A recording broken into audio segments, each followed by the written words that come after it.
Went No to the problem. wrong We're going live. link. Go live. Yep.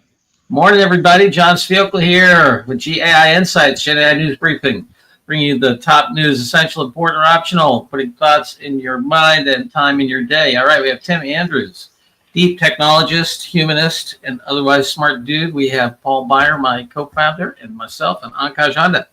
So we got the core group here. We got some interesting stuff, everything from Walmart reinventing itself to new models from Microsoft. All right, let's get into it. Sure, John. So the first one that we have for today comes from Anthropic, and they have introduced 2 new ways to create with Claude. Yeah, what'd you think here, Tim? I thought this was interesting, but catch up. I think I rated it important because it's one of the major players, and I think you got to keep up with the major players. It's great. This is the equivalent. They've created what looks like to me, at least, to be the equivalent of a GPT store. So on OpenAI, you have GPTs.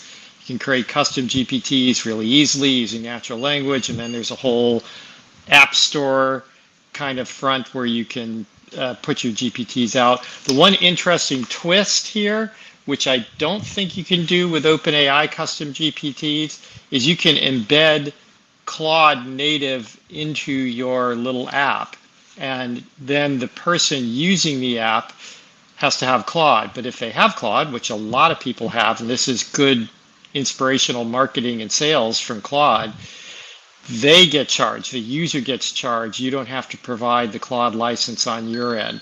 So this makes it it creates a lot more incentive for people to create these things, and it creates incentive for users to buy Claude. So very clever.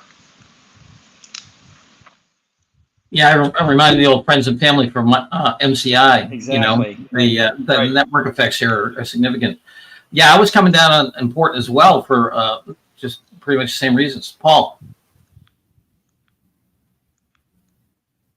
Sorry, I'm clicking away playing with it. Yeah, important. I mean, I think we still have not seen a lot of companies adopt Claude, which is, I think, where this kind of collaboration of artifacts really starts making a lot of sense, but definitely important for all the reasons stated. Yeah, I think, go ahead, John. I was going to say, I do think the numbers show pretty good adoption in technology departments of Claude. For the code. Clearly. I think they're an under the radar one too, because they get a lot of adoption through AWS. So you may not run across it as much, but virtually every case study we read from AWS and everything I hear on the street is that AWS deployments are 99.9% Claude deployments. Wow. All right. We're not at 6 nines, but we're at 1 9 here, 99.9. All right, Ankaj. Important to you? Optional? It's essential? What do you think? Definitely important, John. I think, as Tim mentioned, this is a catch-up, but coming from Anthropic, I think this is important. All right, important it is. Next. Okay, the next one that we have is a case study which comes from LangChain and talks about how peptide agents running on LangGraph platform compress investment research from days to seconds. Yeah, clearly back to our WINS framework, financial analysis, clearly a WINS task already digitized in the Crucible. What do you think here, Ankaj? So, John, I was between optional and important for this one. Important because it shows that how an agent can parse through thousands of SEC filings and provide good sort of outputs to anyone using that particular tool. And it also talks about how some of the features of LangChain, that is your Langsmith, can provide observability and performance tuning across the agentic framework. Optional because it doesn't talk a lot about the outcomes that they were able to achieve with this. Yeah, I was exactly in the same spot, and I ended up on optional. Did you end up on important or optional? Maybe optional, John. All righty, Paul. How about you? Optional. I think it's clearly a space that's got lots of use cases here. I think the emphasis on some of the real-time stuff is a nuance that's important, but optional. Tim? 100%. I'm more strongly optional. All And one right. more time, read the AWS case studies. Yeah. Right. Most of them. All right. Optional it is. Akash, next. Okay, the next one comes from Google, and Google has unveiled Gemini CLI, which is an open source AI tool for terminals. Yeah, I thought I was going to give this an important, the ability to have this open source tool to, integrate, for terminal activity for coding. Made a lot of sense to me. It's a relatively short case study, not a lot on impact. It's really just a simple announcement, or I'd give it more. Right behind Anthropic, I think Gemini is next, as far as I can tell, on the coding development. So, this integrated with their other coding tools, Gemini Code Assist, Jules, and so forth. So I was going to give this an important, incremental kind of catch up from the one of the market leaders. What do you think, Tim? Yeah, totally agree. Kind of, a catch-up thing. Again, as with the thing from Anthropic, you probably got to be aware of it because, especially, certainly if you're in software development, I'd say it's definitely important. Beyond software development, yeah, drives me nuts because, here we are still typing into green screens 50 years later. There's a great video by Brett Victor. I'll see if I can dig it up, where he comes out in a pencil tie with a pocket protector like a 1970s IT guy saying, it's going to be so great in the future. We're never going to have to type in text again. We're going to have WYSIWYG processors. We're never going to have to do. And here we are 50 years later doing exactly the same thing. Well, I used to do a talk, if only software would rust. Yeah. The persistence of simple systems is amazing. I mean, when you think about, because they don't rust, right? And those forms go so long. I mean, just think of all the buildings you walk up to, and they have, big, oval shapes looking for a coat of arms. I mean, once we have a simple system, it sticks around. What do you think, Paul? Yeah. I mean, yes, I can Kelly catch up. I think it's optional. I think it's fine. I think I did notice on LinkedIn that Dharmesh Shah, the CTO co-founder of HubSpot, used this and was impressed. One thing I thought in his comments said interesting, Tim. He doesn't like the term vibe coding because he didn't think it's he likes like agentic pair coding, that you're really kind of coding with a code pair, which I thought was interesting term. But for this optional. Ankaj, optional or important on this one? I think optional, John. Just one interesting thing I was reading on X. So anyone who is using this tool, Google is training the system on their data as well. Ah, very interesting. Yeah, well, I think I'm going to give this one important. It is incremental. Google's such a force in this area. I think the ad leaders should make a little time for this if they have it. All righty. Important it is. Next. Well, and John, I think on the important stuff, back to Tim's earlier comment on Anthropic, if we've got OpenAI, Anthropic, and Gemini as the three leading models right now in general, at least on the closed side, at least staying current with those is argument for the importance. Yeah, absolutely. All right. Amazing case study from our friends here. Go ahead, Ankash. Yes, so this one comes from VentureBeat and talks about how Walmart built an AI platform that makes it beholden to no one, and their 1.5 million associates actually want to use it. Yeah, interesting. This particular case, we usually get fluffy, not stuffy cases in VentureBeat. This one's got a little more meat to it to mix analogies. What do you think, Tim? Sorry, got lost here. Where's my window? It's the Walmart case. Yeah, I thought it was interesting. I sort of came down on important. I think, John, to your point, this is a classic case of the trading capital for labor. And so they've made a big investment in capital. We'll see if the investment pays off, but they've made a big investment in capital to substitute for labor and make it a core competency as opposed to just, let's work with Anthropic or let's work with OpenAI or whatever, or build some model of our own and do it one off at a time. So really interesting. very scaled. I think it's an important read. The jury's out, I think, yet, because it's very early days on how well it works and what the impacts are, but really interesting. All right, Paul, where are you on this? I was more important. I thought, this is a big elephant learning to dance. The clear articulation of these 5 use cases that we've got up front here was as powerful and specific. And, as we know from Walmart, they are operationally focused. And this is a good sign for other executives who are still on the fence if labor transformation is not coming. Ankash, where are you on this?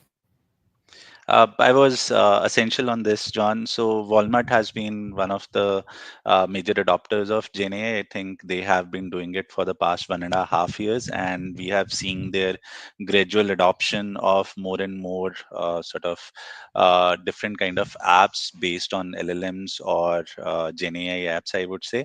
And this particular article, this shows very well what they have been able to achieve as a result of that. So I think definitely essential for me. Yeah, I'm where you are, Ankash. To me, this is absolutely essential. I mean, my God. Okay, they're saying 5 application areas. Okay, they're reducing planning from 90 to 30 minutes per manager. You know how many Walmart managers there are? Real-time translation. Think about all the people in Walmart around the world. Walmart is a country. It's not a company. I mean, its revenue is half the GDP of Australia. I mean, this thing, look at all this stuff. Conversational AI, 30,000 daily queries with 0 human escalation. VizPick, radio frequency ID plus computer vision, resulting in 99%, 85 to 99%. The humanoid robots are right behind this thing. This is an amazing story. One of the largest firms in the world, fundamentally transforming. And when we go back to our framework, the WINS framework, this is something that was, using a lever. Talk about a lever. My God. I'm triple essential on this thing. This is. And John, just well said. I think also this is also blending human in the store with AI, and that's another thing that Amazon's 100% kind of self-service focused. So that's another angle. I think, and we saw the case study from Lowe's a few months ago. You think about this model arbitrage strategy. This is stuff that big companies need to understand. Walmart's, they're using their flow, they're using their scale, they're using, we can go down the whole Bernie Sanders route. Not a lot of this is going to flow to labor, and I'm not sure it's going to make the labor any happier. But in terms of using AI to transform an organization, my God, I'm totally. Okay. They don't. I agree, and that's why I thought this was a pretty interesting article. They don't have any results. So are you going to say the same thing? No, wait a second. They say right here at the very beginning, reduce planning time from 90 to 30 minutes, saving 60 minutes per manager.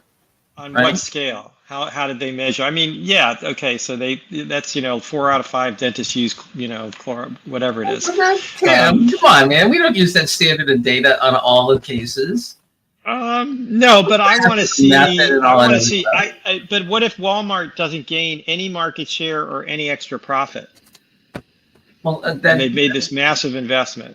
Well, we don't know the size of the investment. You don't know the size of the investment.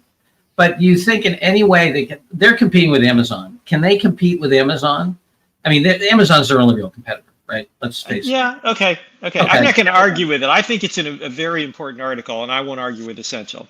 All right. I'm just saying I'm a little more skeptical than you are at this early stage that this is really going to be a bonanza, as much of a bonanza as it appears. I'm not saying it's a bonanza. I think you're right that they probably have to do it. It's not entirely clear to me that the economic benefit will accrue to Walmart all that substantially. It may be more a cost of doing business.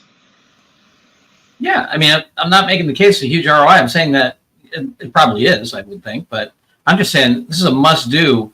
And you think about this. The scale of this organization. We talk the, organizations are. Yeah, it makes sense. It makes sense for them. But again, in terms of our readership, the thing that's hard for me to determine is who else does this make sense for?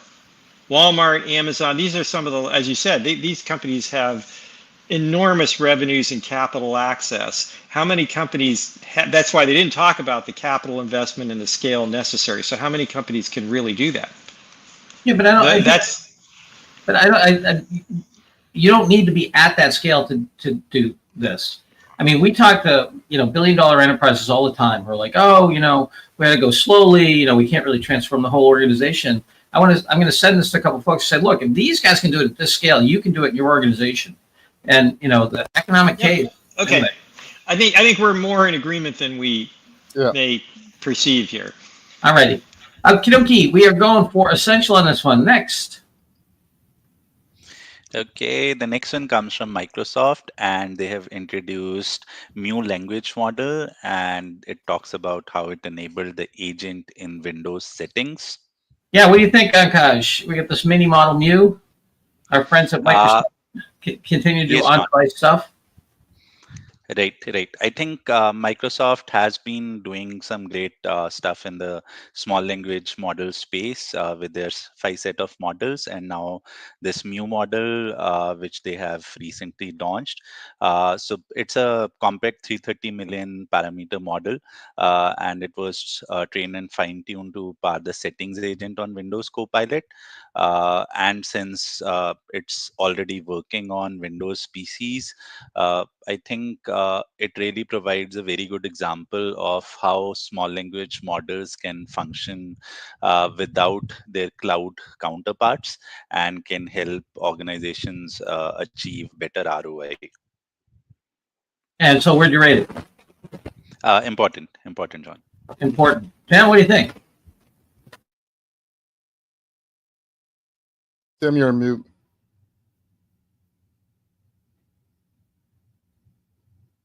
I think he's still on mute. Muted, Tim. Tim, you're muted. There we go. Yep, thanks. I think I was between optional and important.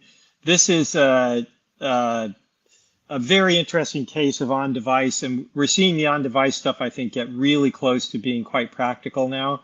It's an interesting article if you're interested in kind of the really getting into the weeds a bit on how they make it work on-device. It doesn't really talk about what's happened with it and what they're really going to do with it, but it's I would probably give it an important if I was, I guess at the end of the day, it's worth reading. Yeah, that's where I am. Paul, where are you?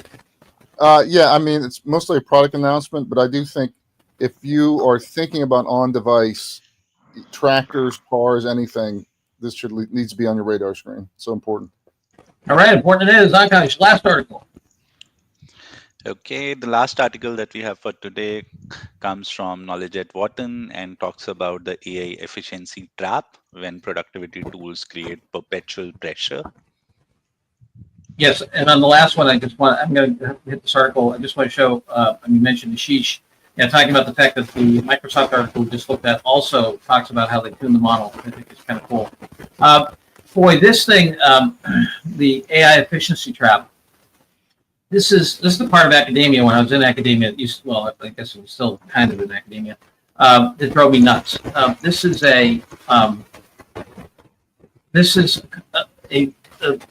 kind of an idiot's version of Karl Marx. I mean, yes, capital substitution of labor and the alienation of labor. We don't even talk about Marx, in the context of any of this. Yes, these are true. There's a zillion. I mean, there's so much literature. This is from Wharton, right? There's so much literature in the management literature, never mind the sociological literature, that talks about all these issues. It's like, oh yeah, guess what? We have alienation, we have more automation, people have less autonomy, and they get de-skilled. Okay, thank you. Karl Marx wrote about this in 1875. Come on, this is ridiculous. John, John, liberal arts are dead. You're an angry old liberal arts graduate. Hey, there still is something to quality, right? And old Karl, he predicted a lot of this stuff, and he did if you read him carefully. Yep, you don't get trapped in these pinko kami guy.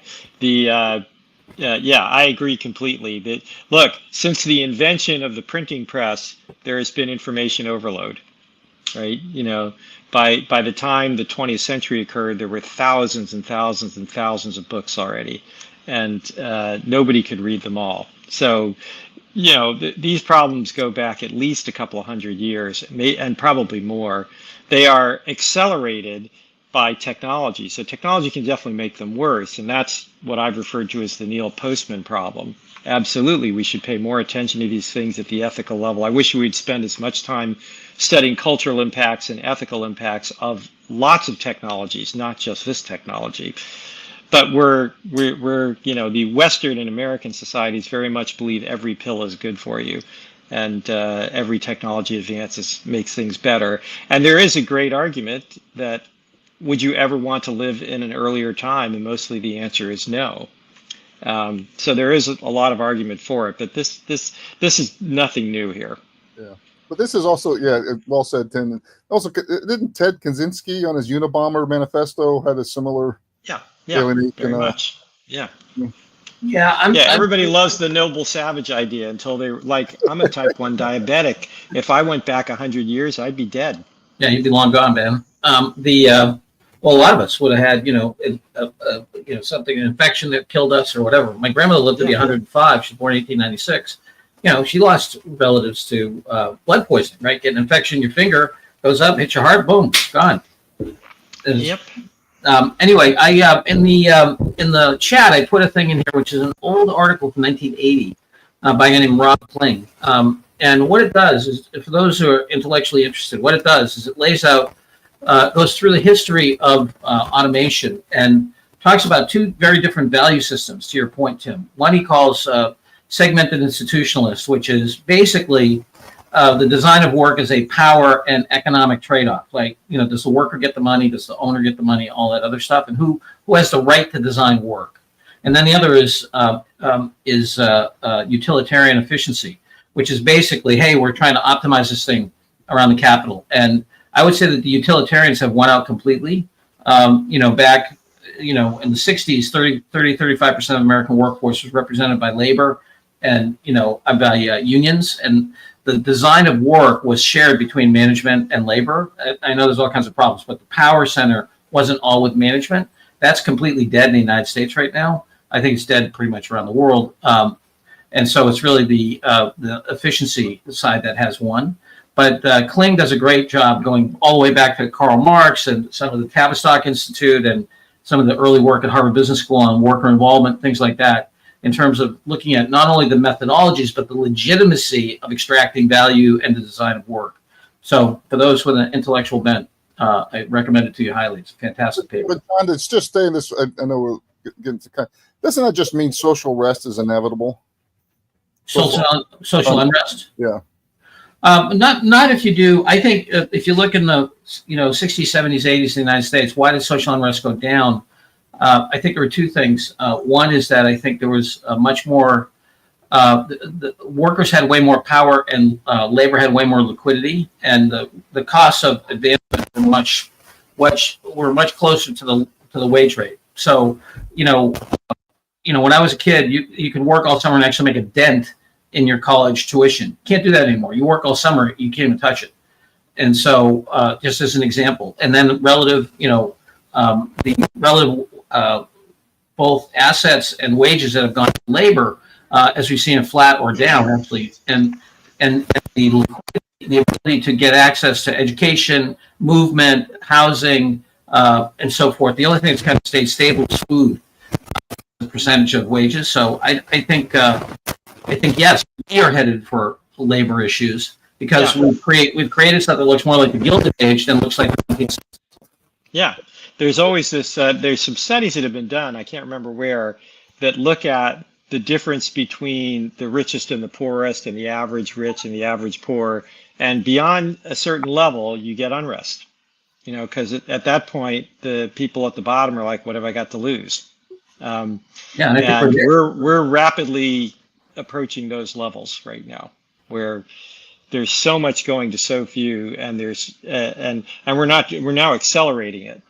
Yeah, we looked at that Walmart store, 1.5 million people. My prediction would be in 5 years' time, Walmart will be a bigger company with a third of those people gone because they're going to use robots. I don't believe in humanoid robots in the home, but I do believe in humanoid robots in Walmart and in the factory and on the battlefield. Yeah, and if you see the difference, there are differences in culture from time to time, and it always the plutocrats, whatever you want to call them, are always wanting more, even though it hurts them in the long run if there's unrest and other problems. But there's never enough, and they always want more. And just the difference. John, you like to tell the story of Henry Ford and how he doubled wages.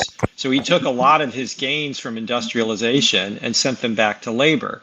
And whether he did that because he was a really nice guy, which I don't believe, knowing a little bit about him, or because he realized it was important to share the wealth and that it would ultimately benefit him, doesn't matter. He had this belief that you needed to do a little bit of this one way or another. Now imagine Rockefeller or Mellon or Carnegie or Cornelius Vanderbilt. Do you think they would have had the same attitude and said, "Oh, I just, got so much more power and money. I'm just going to give double the wages of all my workers"? It just was a different culture.